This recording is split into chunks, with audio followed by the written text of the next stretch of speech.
oh my God, what am I going to do? I've got that video to do. I've got that report to write. I've got that client to see. I've got that invoice to send out. There's just so much to do. What am I going to do? What am I going to do? I don't know if I'm going to fit it all in. There's just not enough hours in the day. I'm just overwhelmed. I don't know what to do. What am I going to do? How am I going to get out of this? How am I going to get this done? How am I going to get that done? How am I going to get it all done? I need to make some money, but I don't do this and I don't do that. I'm just going to be completely stuffed.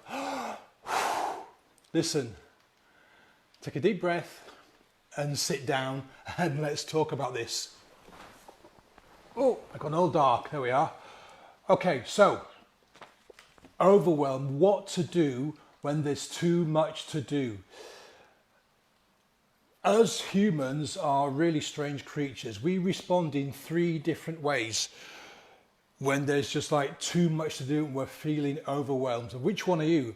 Do you just run away? There's just too much for me to do. I'm just going to leave that and I'm going to run in the opposite direction. That's number 1. Number 2, do you just completely freak out and think, oh my God, what am I going to do? There's just too much to do. And like I just demonstrated at the start of this video, you just like get yourself locked. You can't move and you can't do anything.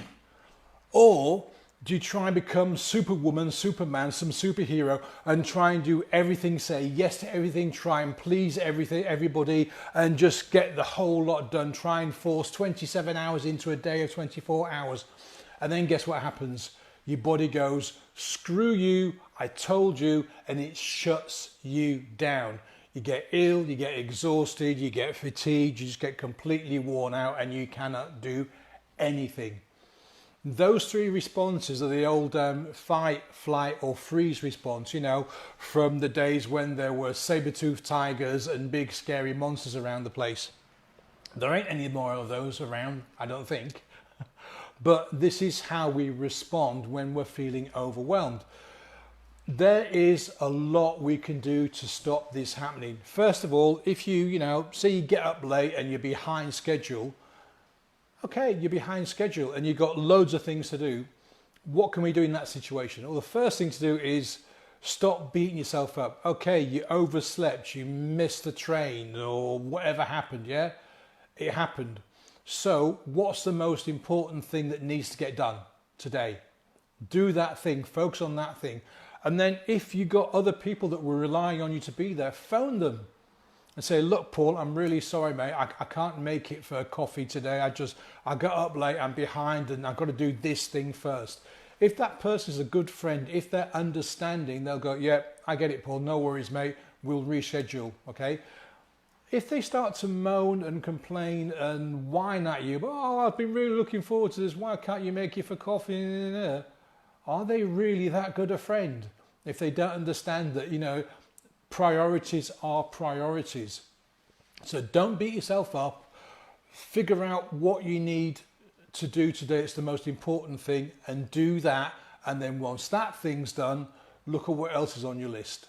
Talking about lists, yeah, shorten your list. Seriously, rather than having this mega list of 25 or 30 things you want to get done today or this week, that's instantly overwhelming because your brain goes, oh my God, look at that bloody huge list. I am never going to get all that stuff done. So you're already at a huge disadvantage. So only put on your list a maximum of, say, 3 things for today. And these need to be things that have to be done today. Now, when I say have to be done today, I'm not talking about procrastination, put off tomorrow, what you can do today kind of thing. I mean, they've got to be done today and everything else can wait. And if you have time left at the end of the day, we can do some other bits and pieces, yeah? So only put on your list stuff that needs to be done today. That's the first thing. Second thing is, at the end of the day, pat yourself on the back. I got that done, and I got this done, and I got that done. Feel pleased with yourself that you got stuff done, okay? We go through our lives punishing ourselves for not doing stuff, and we don't take time to say, bloody hell, I've just done that, I've paid that bill, sent that invoice, spoken to that client, and met my friend for coffee in the afternoon. That's a pretty good day's work done. Yeah, I'm pleased. So pat yourself on the back. The Next thing to do is set yourself up for having a good day so that we do what we can to avoid overwhelm. One thing that I've been working with, because I used to be really, really awful at overwhelm, I'm Mr. Lastminute.com. You remember lastminute.com where you could book holidays at the last minute when we were able to book holidays? Yeah. Well, I would put stuff off until the very, very last minute. Now, admittedly, sometimes I'd do a really good piece of work because I was right into a deadline and I'd get it there and it'd be like 5 minutes ago and it'd be done. But most of the time it would be shoddy, if I'm perfectly honest with you, because the report wouldn't get done, the stuff that needed to be done, it just wouldn't get done properly because I'd leave myself 4 hours when I actually needed 3 days to do it. And it was just crap. And the way I got over this was to do something that you may have heard of called time blocking. And time blocking mainly, it just means that today between 11 and 1 o'clock, I'm going to sit down and I'm going to think of a post I want to write and I'm going to write that post. Or I'm going to contact 10 clients, or I'm going to start redecorating that room. Whatever it is you do, you give it a block of time and you don't do anything in relation to that task outside of that time block. Yeah, and then you have another block of time when you do another task. So you got your 3 tasks for the day and you put a time block in for each of those tasks. Another little sneaky thing you can do, and you don't have to tell anybody you're doing this, is to block in some blank time. So in your week, have 3 or 4 blocks, 1 block every day or 1 block every day except say Wednesday, where you can play catch up.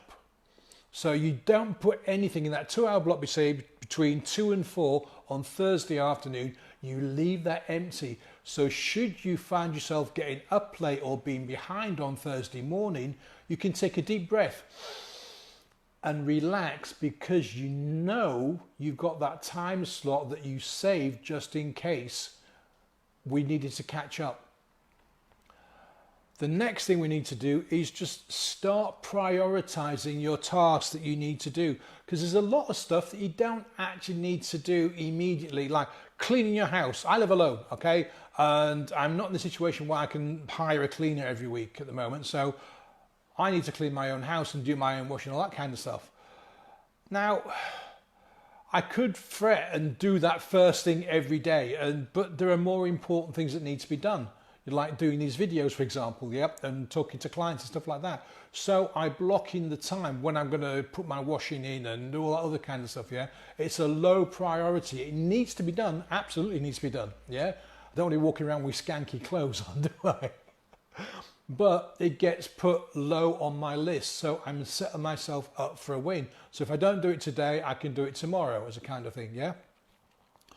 The other thing, and this is mega, mega, mega important, is if you're the kind of person that tries to please everybody and tries to get everything done from 48 hours and stick it into 24 hours, you need to listen carefully. Start saying no. Say it nicely, say it pleasantly, but start saying no to stuff because you can't fit it all in. You've got your 3 primary tasks a day, and if somebody says, Paul, can you do this for me? And that's not a priority. Then you have to say, no, look, I'm really sorry, mate. I can't do it today. I can do it Wednesday or Thursday. Yeah, but I can't do it today. I've got some priority things I need to sort out. And again, if they are good friends, if they understand you, they'll go, okay, yeah, no worries. It can wait. And, you help me next week. That'd be fine.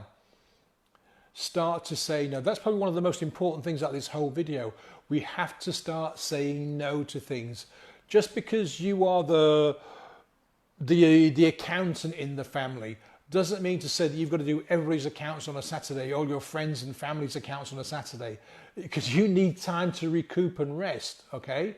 So if you've blocked out Saturday to go to a football match or go to the cinema or go out for dinner or whatever it was you'd planned, go do that. If somebody says, Paul, look, I really need you to have a quick look over my accounts because they're due in on Monday. I'm really, really sorry, mate. I can't do them Saturday. I've got stuff booked. Oh, can you do it, please? It's really important. Look, I'm really sorry, mate. You know, I can't do it. Now, it sounds harsh, but you have to take care of your own mind and body because if you don't, nobody else will.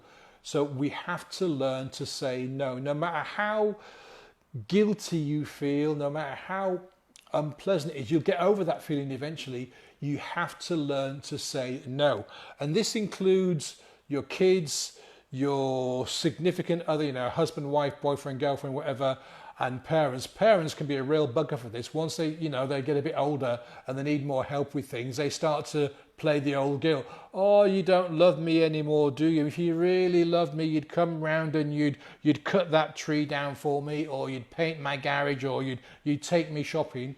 Well, yeah, of course. Look, Mum, I will take you shopping, but I can't do it today. I can take you Wednesday morning or Thursday afternoon, okay, but I can't do it today, okay? I'm really sorry. Oh, but let them do it. Let them moan and whinge and all the rest of it, because I guarantee you that when you go around there on Thursday morning to take them shopping, they'll be ready. It's just how we are. So let's recap. Start saying no.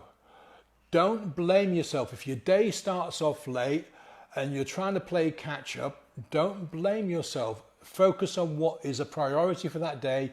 Do that thing, and the rest can wait. Remember, fight, flight, or freeze. So if you're struggling with overwhelm, you might run away from it. Is that you? You may procrastinate and just not do any of it, or pretend you're doing some of it. Is that you? Or you may go hell for leather and try and get it all done, and then suddenly your body goes, that's it, time out, and it shuts you down. So we are all one of those three, sometimes a mixture of all three. And the way to get over that is to start to put a bit of structure in your life. Get rid of the massive to-do list, shrink it down to 3 things per day that are priority, that have to be done that day. At the end of the day, pat yourself on the back for a day well done, for stuff that you've done and got it out of the way. Review your day and then briefly look at what you need to do the next day, your 3 things on the list. Time blocking. Take out chunks of time for specific tasks. So you know that on Friday at 9 to 11, you're going to contact those 3 clients and send out those 2 invoices. Okay? What else? And that's really about it. It's just taking a step back and helping yourself, preventing overwhelm in the first case.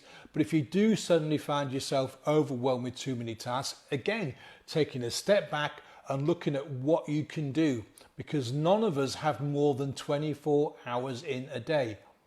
One final bonus tip: if you're in a position to hire someone, there are plenty of VAs who've got all kinds of different levels of technical, creative and artistic skills. Maybe some of the tasks that you're doing, you could farm out to a VA. Yeah, you've got to train them and show them exactly how you want to do it, but that time invested will save you lots and lots of time in the future.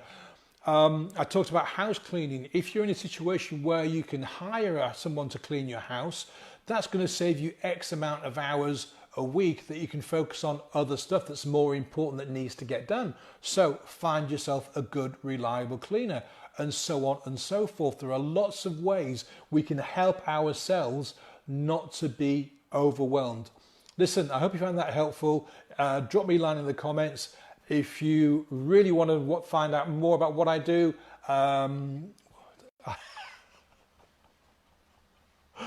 you can book to have a free call with me, or you can check out my YouTube channel where there are a lot more videos. Have a fabulous day, and I'll speak to you again soon.